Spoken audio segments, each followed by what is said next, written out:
Nesse vídeo, falaremos sobre a identificação de alguns cátions em amostra através de uma marcha analítica. Os cátions identificados são cádmio 2+, bismuto 3+, cobre 2+, e ferro 3+, utilizando como reagente ativo o hidróxido de amônio. Na marcha analítica, foi utilizada uma análise de semi-microescala, que significa usar uma quantidade reduzida de reagente. No experimento, foi utilizada uma quantidade de 1,5 ml. Isso fez com que se reduza a utilização de reagente nas análises, fazendo com que seja uma marcha analítica mais econômica. Alguns cuidados devem ser tomados para a separação dos cátions, como a lavagem do precipitado, que é um procedimento onde se coloca 1 ml de água com o precipitado. Ele deve ser agitado e aquecido até a sua solubilização, depois centrifugado e descartado sobre nadante. Outro cuidado é a centrifugação até a formação total do precipitado. Também a consulta do pH constantemente e também visualizar a mudança de cor tanto do precipitado como o sobrenadante. Para a primeira etapa do grupo de cátions, é colocado 1,5 ml de solução problema em um tubo de ensaio. É acrescentado ao mesmo tubo 100 mg de cloreto de amônio, juntamente com mais 2 gotas de ácido clorídrico. Depois de aquecido, é colocado 6 gotas de TAA. Após o tubo de ensaio ter sido centrifugado, é possível observar um precipitado com verde escuro e um sobrenadante com verde um pouco mais claro. Esse sobrenadante ele vai ser descartado, que não tem utilidade, e o precipitado vai ser continuado com a marcha. Após o sobrenadante ser descartado, continuamos com a marcha com o precipitado, onde é colocado 15 gotas de ácido nítrico diluído. Depois, novamente, é colocado para o aquecimento em água fervente e centrifugado, formando o segundo precipitado.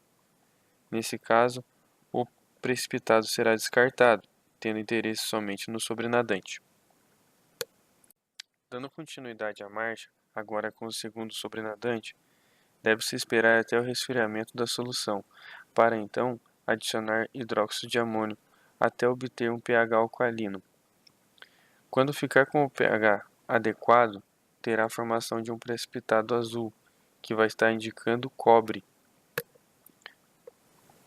O sobrenadante é então separado em 2 tubos, dando continuidade com a parte 1 e com a parte 2 da marcha.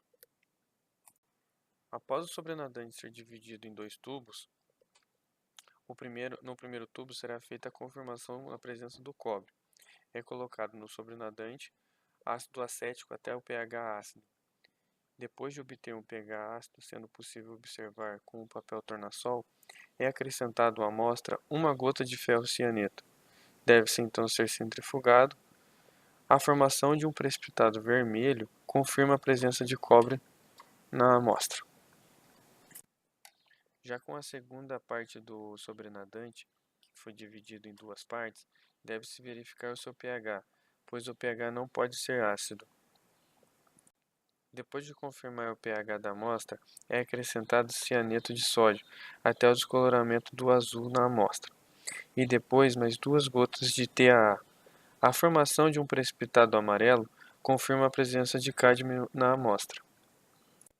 Para fazer a caracterização do bismuto, é usado o precipitado da amostra que o sobrenadante foi dividido em 2 partes. Ao precipitado é acrescentado 15 gotas de hidróxido de sódio. Depois a amostra deve ser agitada e centrifugada.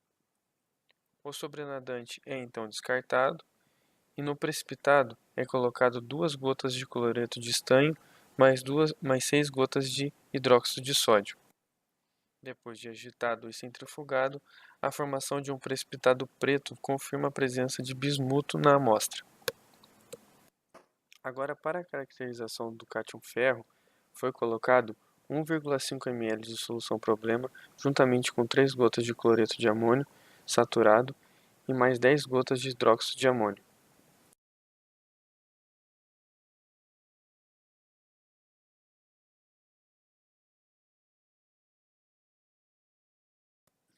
Deve-se aquecer a amostra e centrifugar por aproximadamente 1 minuto. Depois de centrifugado, o sobrenadante é descartado, dando continuidade somente com o precipitado. Depois do precipitado lavado, deve-se acrescentar 10 gotas de hidróxido de sódio mais 7 gotas de peróxido de hidrogênio.